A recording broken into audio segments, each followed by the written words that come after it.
Welcome to this explainer. Today, we're diving into what is honestly an incredibly intense sequential roadmap.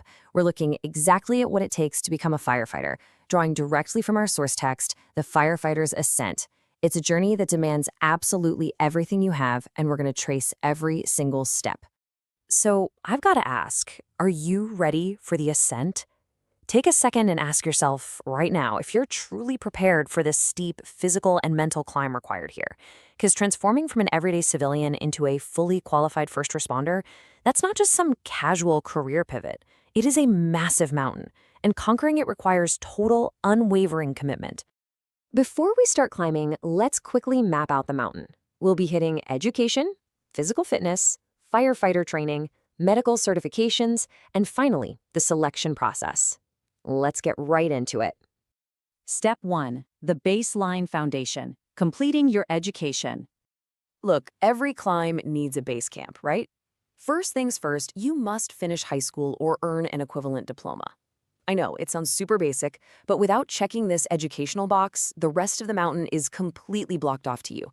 You absolutely have to establish this baseline before you can tackle anything else. Moving right along to step 2, staying physically fit. Or as it's perfectly put here, forging your physical armor.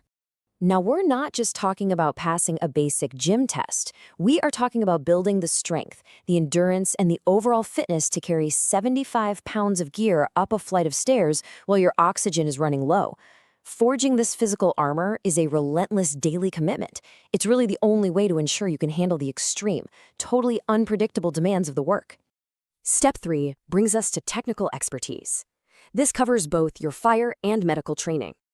As you'll see, modern firefighters really have to master two completely distinct domains. On the one hand, you'll attend a fire academy or complete certified firefighting courses to handle the flames. But on the flip side, and this is arguably just as important, you need emergency medical certifications. EMT training is highly preferred by a lot of departments. Why? Well, because over 70% of fire department calls are actually medical emergencies. Having both sets of skills in your toolkit makes you an immensely stronger candidate and truly prepares you for the day-to-day reality of the job. And that brings us to the final hurdle, the selection process, also known as the final test. Getting hired is literally a sequential gauntlet.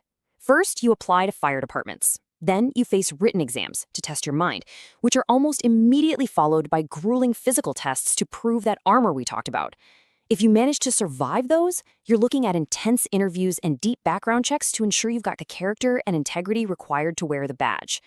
It's brutal, because if you miss the mark on just one of these steps, you fall right back to the bottom of the mountain. So I'll leave you with this. Do you possess the multifaceted dedication required for this ascent? Becoming a firefighter takes so much more than just a desire to help people. It takes a solid education, rock-solid physical armor, dual expertise in fire and medical, and the sheer mental stamina to survive that hiring gauntlet. The roadmap is completely clear, but the climb? Well, that's entirely on you.